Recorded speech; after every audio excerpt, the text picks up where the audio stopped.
रावण के वध और महाराज विभीषण के राज्याभिषेक के बाद जब श्री राम को माता सीता और लक्ष्मण जी के साथ अयोध्या वापस लौटना था, तब प्रभु श्री राम बहुत चिंतित थे। महाराज विभीषण ने श्री राम को चिंतित होता देख उनसे पूछा, हे प्रभु, सेवक के होते हुए हमारे स्वामी को आखिर किस बात की चिंता है? विभीषण, हमारे वनवास के 14 वर्ष की अवधि पूर्ण होने में केवल 2 दिन ही शेष हैं, और हमारे छोटे भाई भरत ने यह शपथ ली थी कि हमें अगर अयोध्या पहुंचने में 1 भी दिन की देरी हुई तो वो जलती चिता में कूद जाएंगे। हमारा भाई जितना भावुक है उतना ही हठीला भी है, इसलिए हमें इस बात की चिंता है कि हमारे वनवास की अवधि पूरी होने में केवल 2 ही दिन शेष रह गए हैं और अयोध्या बहुत दूर है। 2 दिन में हमारा वहां तक का सफर पूर्ण कर पाना मुमकिन है। हे प्रभु, आप चिंता न करें। आपके सेवक में अभी इतना सामर्थ्य है कि वो आप सबको अपने कंधे पर बिठाकर 1 ही दिन में अयोध्या पहुंच सके। इसकी कोई आवश्यकता नहीं है हनुमान जी। आखिर हमारा पुष्पक विमान किस दिन काम आएगा? पुष्पक विमान को जितना बड़ा करना चाहें हम कर सकते हैं, और जितना छोटा करना चाहें उतना छोटा कर सकते हैं। आप सब निश्चिंत होकर उसमें जा सकते हैं। इसके बाद विभीषण उनके कहने पर पुष्पक विमान मंगवाते हैं और फिर उन्हें खुशी खुशी विदा करते हैं। राम, सीता, लक्ष्मण और हनुमान पुष्पक विमान में बैठकर अयोध्या के लिए निकल जाते हैं।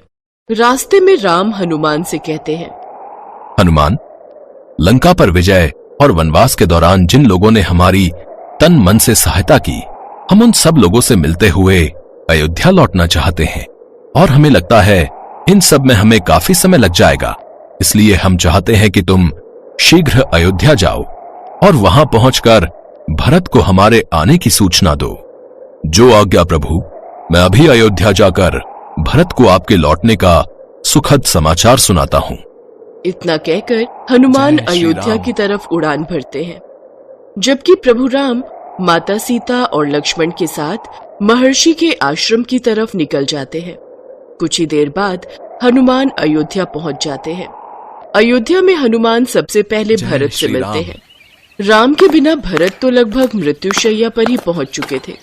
हनुमान भरत से मिलकर राम के जल्दी लौटने का शुभ समाचार उन्हें सुनाते हैं। प्रभु श्री राम 14 वर्ष बाद अयोध्या लौट रहे हैं। आप अयोध्या वासियों के साथ मिलकर उनके स्वागत की तैयारियां कीजिए। जैसे ही भरत को ये संदेश मिलता है, उनको मानो नया जीवन मिल जाता है। क्या मेरे भ्राता राम आ रहे हैं? फिर हर्ष और आनंद में मगन होकर सबको ये संदेश सुनाने लगते हैं। सुनो सुनो नगरवासियों, मेरे भ्राता श्री राम अयोध्या लौट रहे हैं। हम सबके राम अब बस आने ही वाले हैं। अरे वाह, ये तो बहुत ही आनंदमय और सुखमय संदेश है।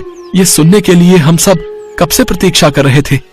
ये संदेश मिलते ही अयोध्या में उत्सव की तैयारियां होने लगती हैं। अयोध्या में केवल मनुष्य ही नहीं बल्कि प्रकृति भी हर्ष और आनंद में डूब जाती है। सब राम के दर्शन को आतुर हो उठते हैं। माँ, मैं भी प्रभु राम के दर्शन करूंगा। हाँ, जरूर करना बेटा। राम अयोध्या इसी मार्ग से होते हुए जाएंगे। ये ये हमारे राम वापस लौट रहे हैं। और आखिरकार वो दिन भी आ जाता है जब श्री राम अयोध्या लौटते हैं। सारा नगर जय श्री राम के नारों से गूंज उठता है। श्री राम को देख सब बहुत ही खुश होते हैं। सारा अयोध्या दीप और रोशनी से जगमगा उठता है। प्रभु श्री राम पर सभी नगरवासी फूलों की वर्षा कर उनका स्वागत करते हैं। प्रभु राम के लौटने से तो आज अयोध्या का हर कोना आनंद की रोशनी से जगमगाने लगा है। स्वर्ग से सभी देवगण भी पुष्प वर्षा करने लगते हैं।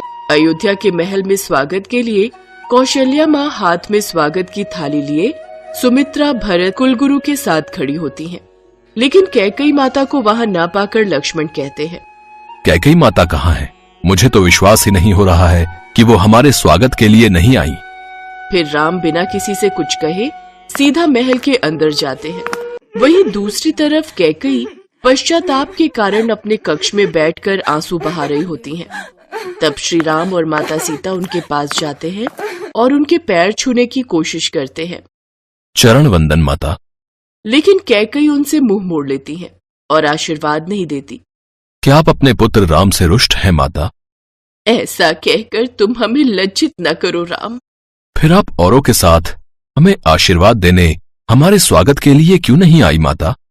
अपने कर्मों के अंधकार से घिरी हुई ये कैकई उस राम के समक्ष कैसे आती जिसने अपने कर्मों से सारे संसार को आलोकित किया हुआ है। सच कहूं तो मुझे भय था पुत्र कि तुम मुझे क्षमा करोगे भी या नहीं। माता, कोई भी पुत्र माता को क्षमा करने योग्य नहीं हो सकता। पुत्र के लिए तो माता का आशीर्वाद और उनका स्नेह ही सब कुछ होता है। नहीं नहीं, लेकिन भला मैं तुम्हें किस मुख से आशीर्वाद दूं पुत्र? मेरे कारण तुम्हें और सीता को कितनी परेशानियों का सामना करना पड़ा है। ऐसे ना कहे माता, केवल आपके कारण ही तो मैं वो अमूल्य निधि प्राप्त कर सका हूँ। साधारण मनुष्यों का जीवन जीकर ही तो उनके सुख दुख का वास्तविक अनुभव प्राप्त हो पाता है। और फिर यदि मैं वनवास नहीं जा पाता तो रावण का वध कैसे होता? और माता, आपके कारण ही तो एक नए राम का जन्म हुआ है। राम की कीर्ति को सारे संसार में विस्तारित करने का श्रेय तो मात्र आपको ही है माता। अब तो आशीर्वाद दे दीजिए माता। फिर कैकई अपने आंसू पोंछती हैं और प्रसन्न होकर राम और सीता को आशीर्वाद देती हैं। इस माँ का आशीर्वाद है तुम दोनों को। जब भी पुरुष धर्म की बात होगी तो मर्यादा पुरुषोत्तम श्री राम को ही याद किया जाएगा, और जब नारी आचरण की बात होगी तो सब सीता का ही उदाहरण देंगे। ये सुनकर सब खुश हो जाते हैं। फिर कैकई माता कौशल्या और सुमित्रा माता के साथ मिलकर प्रभु राम, माता सीता और लक्ष्मण का स्वागत करते हैं। सारा राजमहल दियों की रोशनी से जगमगा उठता है। अयोध्या की इस रोशनी से कार्तिक मास की कालरात्रि भी जगमगा उठती है।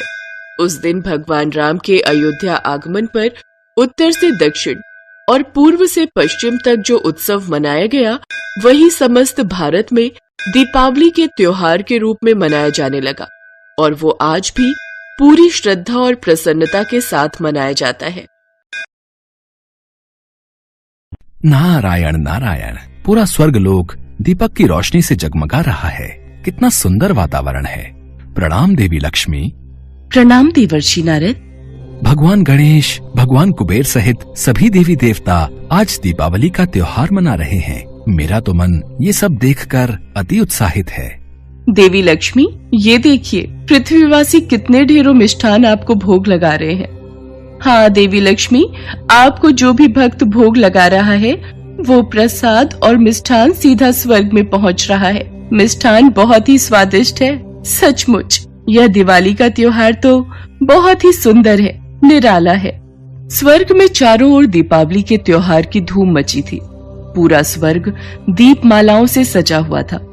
देवी लक्ष्मी, भगवान गणेश, भगवान कार्तिकेय, शिव पार्वती, भगवान कुबेर, देवी दुर्गा, देवी सरस्वती, प्रभु श्री राम, देवी सीता, लक्ष्मण तथा हनुमान सहित ब्रह्मा, विष्णु, महेश सभी देवी देवता दीपावली के त्योहार का आनंद ले रहे थे। देवी लक्ष्मी पृथ्वी लोक पर जाने लगी। आप सब देवी देवता दिवाली के त्योहार का आनंद लीजिए, तब तक मैं भगवान गणेश और भगवान कुबेर के साथ पृथ्वीवासियों को दर्शन देकर आती हूँ। पृथ्वी लोक तो देखने में बहुत ही सुंदर लग रहा है। दीप मालाओं की रोशनी पूरे पृथ्वी लोक पर जगमगा रही है।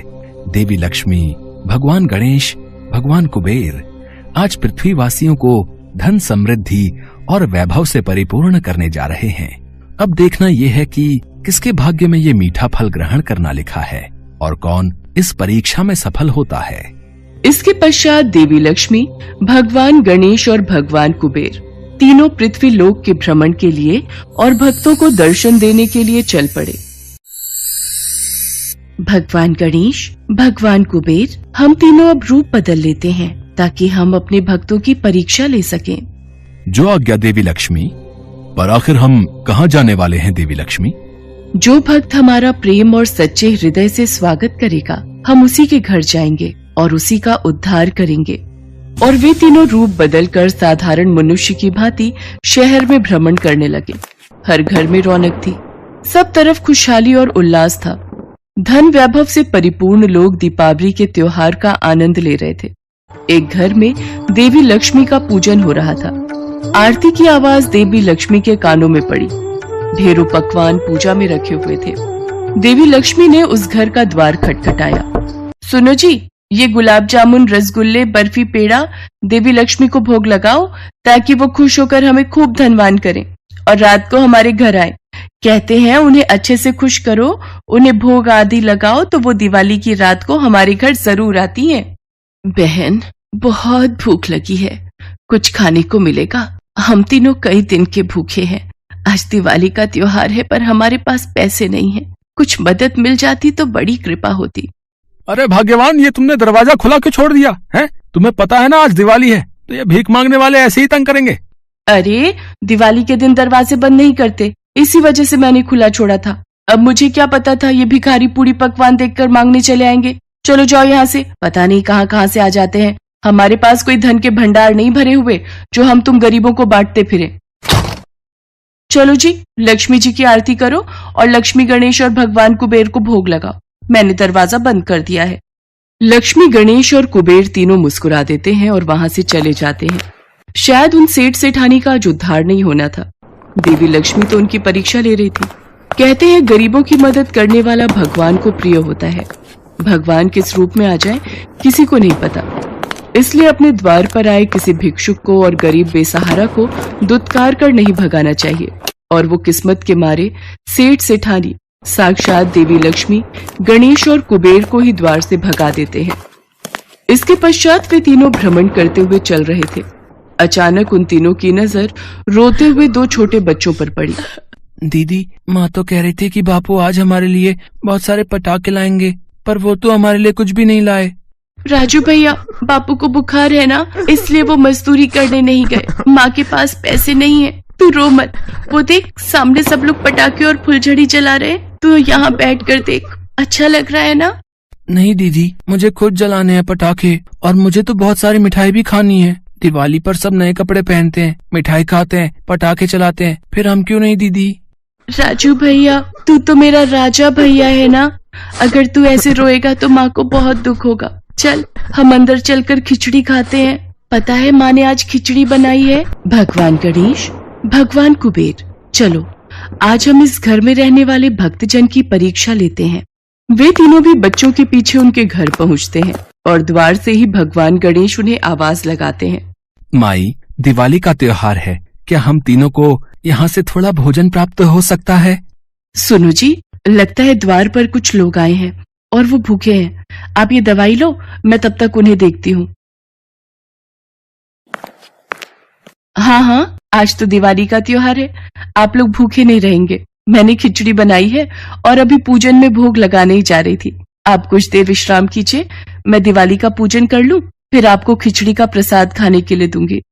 हाँ बहन, कोई बात नहीं, तुम पूजन और आरती कर लो, तब तक हम तीनों यहीं बैठे हैं।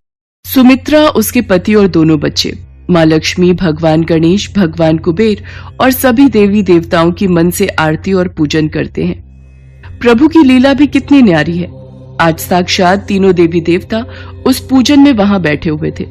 उसके पश्चात सुमित्रा खिचड़ी का भोग लगाकर उन तीनों को खाने के लिए खिचड़ी देती है। क्षमा करना अतिथि देव, आज प्रसाद में सिर्फ खिचड़ी ही भोग लगा पाई। क्या करूं, मेरे पति की तबीयत कुछ दिनों से ठीक नहीं है, इसलिए वो मजदूरी पर नहीं जा सके। मैं तो दिवाली पूजन में देवी देवताओं को लड्डू मिष्ठान का भोग भी नहीं लगा सकी। सुमित्रा की आंखें आंसुओं से भर जाती हैं। देखते ही देखते तीनों देवी देवता अपने रूप में आ जाते हैं।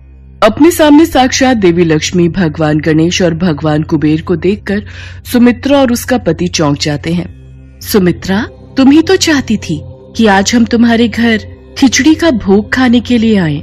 देखो, तुम्हारा खिचड़ी का प्रसाद स्वर्ग में सभी देवी देवता प्रेम पूर्वक ग्रहण कर रहे हैं।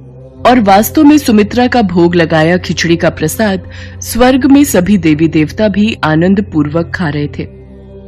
सुमित्रा, तुमने प्रेम पूर्वक हम तीनों का स्वागत किया है, इसलिए हम तुम्हारे घर से ऐसे नहीं लौटेंगे। उसी पल तीनों देवी देवताओं ने अपने हाथ आगे किए और उनके हाथों में से सोने के सिक्के गिरने प्रारंभ हो गए। देखते ही देखते सुमित्रा की झोली सोने के सिक्कों से भर गई। धन के भंडार भरने वाली देवी लक्ष्मी, रिद्धि सिद्धि के दाता, वैभव देने वाले गणेश और धन समृद्धि देने वाले कुबेर आज उस गरीब की कुटिया में खड़े थे। सुमित्रा की खुशी का ठिकाना नहीं रहता। अब उसके पास सब कुछ था। उसके परिवार की दिवाली खुशियों में बदल गई थी। स्वर्ग लोक के देवी देवता भी आज उन देवी देवताओं पर फूलों की वर्षा कर रहे थे।